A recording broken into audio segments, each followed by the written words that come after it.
నటిస్తున్న latest movie Srimannarayana teaser ను 23న release చేస్తున్నారు.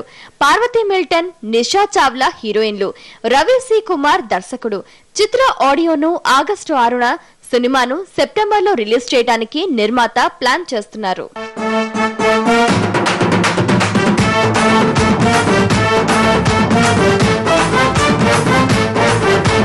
అంతం ఆకుమటి పేసై పలుపు గడ్డి పచ్చాను ఇష్టం పడే వయసే వీధి బడి తెరిచా మోసుపడి వచ్చేయి నా వెంబడి దగసికొచ్చి బుక్కలే సొట్టలు పడి నీ ఉయ్యాల నడుములో మడతలు పడి నరం నరం నరం నరం ఊపే మరి ఇదో రకం స్వయంవరం చూసుకో మరి అంతం ఆకుమటి పేసై తలుపు గడి వచ్చాను ఇష్టం పడే వయసే వీధి బడి